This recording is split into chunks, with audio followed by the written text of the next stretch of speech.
Berlatar di sebuah komplek perumahan yang tenang dan sejahtera, ada seorang bapak-bapak bernama Brian yang sedang bermain dengan putra sematawayangnya yang masih kecil, tepat saat muncul dua mobil berisikan kelompok geng yang sedang terlibat baku tembak dan tiba-tiba...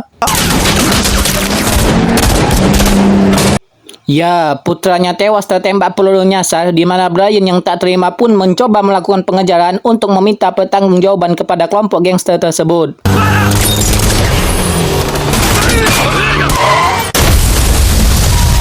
Setelah satu kelompok geng terguling, kini tersisa satu kelompok lagi yang masih bertahan, di mana Brian mengambil sebatang besi dari dekat tempat sampah dan...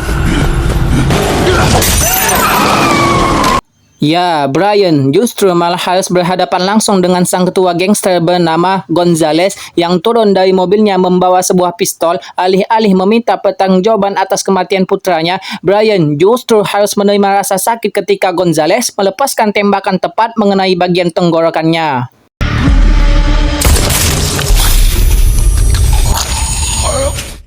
Satu bulan berlalu, Brian akhirnya siuman dengan sang istri yang selalu setia menemani. Alih-alih ingin segera bangun dan balas dendam atas kematian putra kecil tercintanya, untuk jalan kaki saja Brian masih engkot-engkotan. Jangankan untuk jalan kaki, teriak saja kini ia sudah tidak bisa, alias mengalami kebisuan permanen akibat luka tembak yang diterimanya.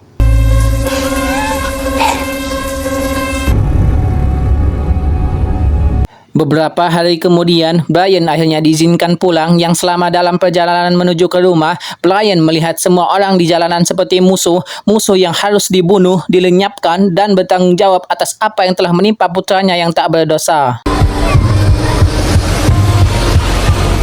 Tiba di rumah, betapa sakitnya hati seorang ayah saat harus menerima fakta bahwa kini si kecil sudah tidak ada.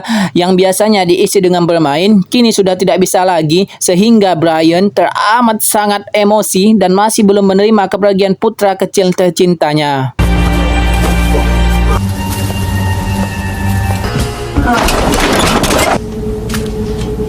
Setelah berjalannya waktu, Brian hanya menghabiskan waktunya di dalam garasi sambil minum-minum. Komunikasi dengan sang istri pun menjadi kurang baik, bahkan untuk tatap muka sekalipun jarang, sehingga kejadian ini cukup berdampak besar tidak hanya untuk rumah tangganya, tapi juga untuk kehidupan Brian seutuhnya.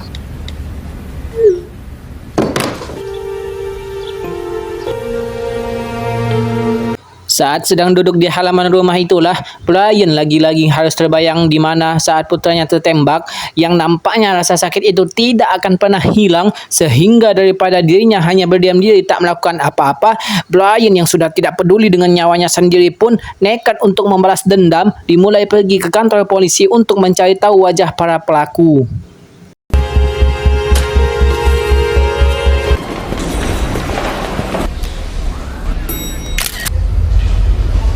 Selesai mendapatkan wajah Gonzales dan antek-anteknya, Brian pun menempelkan semua wajah tersebut di papan di garasinya. Ia mulai melakukan serangkaian latihan fisik dan kemampuan, seperti mempelajari cara melakukan atau serangan mematikan menggunakan senjata tajam. Stab upward, constant pressure. Brian berambisi untuk membunuh semua orang pada papan tersebut tepat pada tanggal 24, sehari sebelum hari Natal. Ia tak hanya melatih fisik dan kemampuannya, tapi juga membeli sebuah mobil bodong untuk dijadikan kendaraan dalam aksi balas dendamnya nanti. Karena Brian seorang mekanik, tak sulit baginya untuk memodifikasi mobil tersebut menjadi lebih baik, memiliki banyak fitur yang menarik, dan pastinya siap untuk menghadapi hal-hal yang tak terduga, seperti ditinggal pas lagi sayang-sayangnya. Tak cukup hanya bermodalkan latihan fisik, menikam, dan kendaraan, Brian juga mengikuti kelas menembak untuk meningkatkan kesiapan dirinya supaya bisa lebih percaya diri dalam menghabisi kelompok gangster tersebut. 3 bulan berlalu, sang istri akhirnya menyerah. Ia memutuskan untuk pulang ke rumah orang tuanya setelah Brian tak lagi punya keinginan untuk membuat kehidupan rumah tangganya menjadi lebih baik. Brian hanya fokus pada balas dendam dan tak punya waktu untuk istrinya, sehingga hidup Brian benar-benar sudah hancur dan tak punya kesempatan untuk mundur. Tak ingin membuang waktu dengan bersedih-sedihan, Brian pun langsung pergi ke lapangan untuk menguji mobilnya dengan kecepatan. Ia melakukan semuanya secara otodidak karena jika minta diajari orang lain justru akan menghabiskan waktu yang lebih banyak.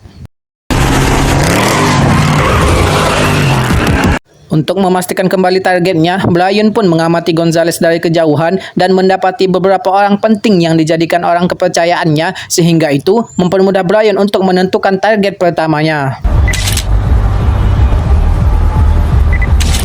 Mendekati waktu eksekusi, Brian pun melakukan latihan terakhir yang setelah hampir 7 bulan fokus pada latihan, Brian akhirnya menunjukkan progres luar biasa saat semua aspek yang dibutuhkan untuk balas dendam telah didapatkannya dengan sempurna.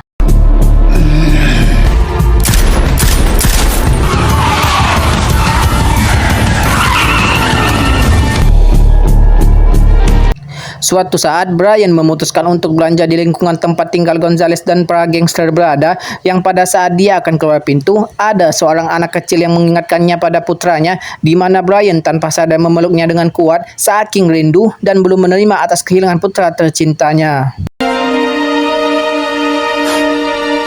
Saat sedang memasukkan barang belanjaan itulah muncul si kepala botak Gonzales yang ternyata adalah sosok yang disukai dan diidolakan di lingkungannya.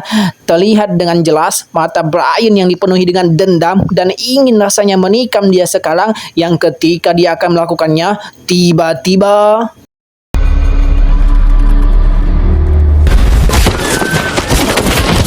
ya, Brian tak sengaja menabrak pacarnya Gonzales yang ternyata sama-sama tidak punya etika dan sopan santun ketika dia menumpahkan es krim tepat di wajah Brian, yang hal itu semakin membuatnya emosi dan berhasrat untuk membalas dendam.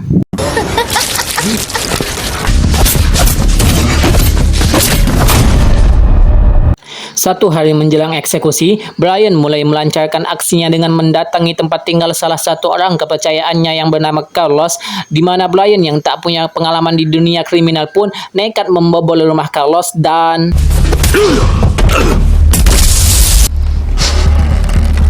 ya, entah apapun latar belakang seseorang, seberapa banyak pengalaman yang dimilikinya, ketika orang tercintanya disakiti bahkan direnggut nyawanya, maka orang biasa seperti Brian yang tak biasa melakukan kekerasan pun bisa senekat ini hanya untuk mendapatkan keadilan. Brian memaksa si Carlos ini untuk mengisi formulir pertanyaan tentang apa nama kelompok gangsternya, siapa saja anggotanya, di mana lokasinya, bisnis apa saja yang dijalankannya, dan lain-lain, yang ketika Carlos sudah menulis semua, tiba-tiba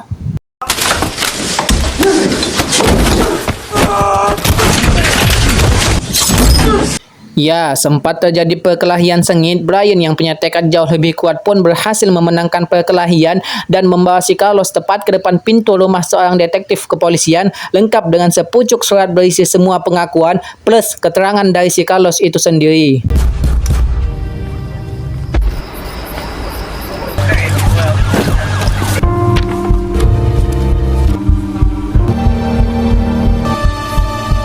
Hari ini, tepat 1 hari sebelum Natal, Brian terlihat sudah siap untuk melakukan pembantaian. Ia nampaknya mempersiapkan dirinya dengan berbagai perlengkapan seperti rompi anti peluru, peledak buatan sendiri, senjata api yang dibelinya dari Shopee, termasuk ziarah ke makam putranya untuk yang terakhir kali.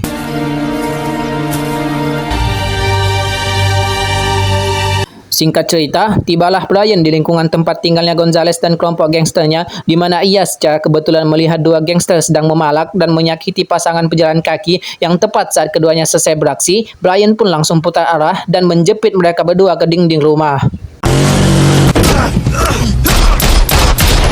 Setelah berhasil membunuh keduanya, Brian pun langsung memotong jari mereka dan mengirimkannya pada Gonzales, sehingga ia akan menganggap jika aksi barusan dilakukan oleh kelompok gangster saingannya, yang memang Brian melakukan semua ini untuk mengadu domba kedua gangster yang berbeda agar keduanya saling bunuh satu sama lain. Di malam itu juga, Gonzales langsung mengirim sebagian besar anak buahnya untuk menyerang kelompok gangster saingannya, di mana satu polisi wanita terlihat ikut terlibat di tengah-tengah dan justru malah membahayakan nyawanya sendiri, sehingga Brian merasa perlu untuk membantunya dengan cara memecahkan konsentrasi menggunakan skill mengemudi yang mumpuni. Malang nasib si pahlawan yang harus tewas sebelum sempat dibawa ke rumah sakit. Brian justru malah baru menyadari jika dari tadi dirinya direkam oleh salah satu anak buah Gonzales, sehingga ia merasa perlu untuk merebut ponsel tersebut dan... Ya, videonya terlanjur dikirim ke Gonzales, sehingga karena sudah terlanjur, Brian pun merekam detik-detik dirinya menembaki si anak buah untuk membuat Gonzales semakin murka dan semakin penuh dengan emosi. Gonzales pun seketika teringat dengan wajah Brian yang dikira sudah mati 7 bulan yang lalu, di mana Gonzales yang tak terima dan tidak ingin tinggal diam pun menghubungi tangan kanannya yang bernama Louis ini bebenguknya untuk membawakan kepala si Brian, di mana Louis nampaknya tak perlu sulit-sulit untuk mencarinya karena Brian datang sendiri untuk memancing mereka semua mengejarnya.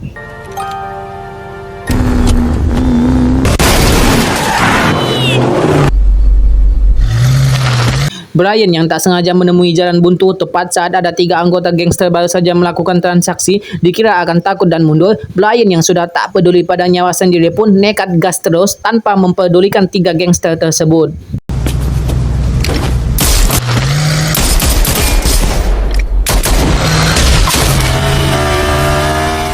Tak hanya itu saja, Brian bahkan berhasil membuat Louis mengalami kecelakaan, termasuk menjatuhkan satu gangster yang mengejarnya menggunakan kendaraan roda 2.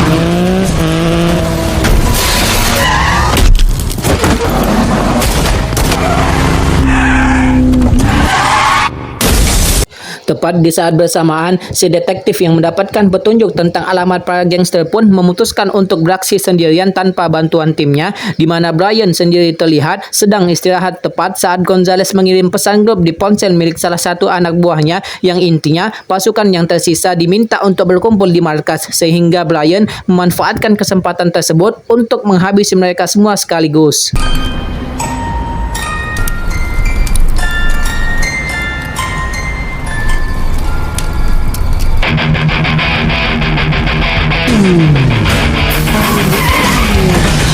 Dan ya, Brian berhasil masuk ke dalam gedung dengan cara yang cukup brutal, yang dengan memanfaatkan tangki motornya yang tumpah, Brian segera mengambil shotgunnya dan...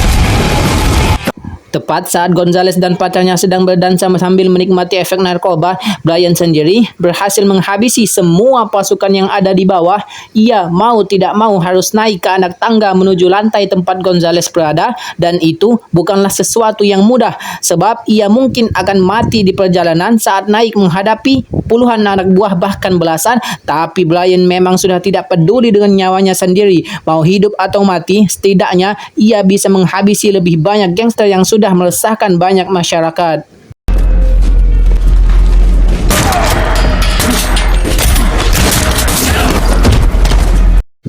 Dan lihat, orang yang sudah tidak takut mati akan lebih mudah melakukan aksi tanpa banyak mikir ini itu, di mana Brian langsung memasang jebakan berupa kawat peledak untuk mencegah siapapun yang masuk ke dalam ruangan tempat si Gonzales berada. Dan ya, Louis ternyata masih hidup dan bertahan dari kecelakaan, yang tepat saat mereka berdua sedang berkelahi, muncullah 3 anak buah Gonzales dan tiba-tiba... Perkelahian antara Brian dan Louis pun masih berlanjut. Louis nampaknya adalah manusia kuat yang sulit mati meski sudah ditembak 2 kali, sehingga Brian memutuskan untuk menggunakan cara lain, yaitu mengambil senjata mesin api berkaliber besar dan... Si detektif datang tepat waktu saat semua gangster sudah berhasil dilumpuhkan, yang ketika beliau bermaksud untuk menangkap Brian, muncullah pacar si Gonzales dengan senapannya yang membuat keduanya nyumput tak berdaya.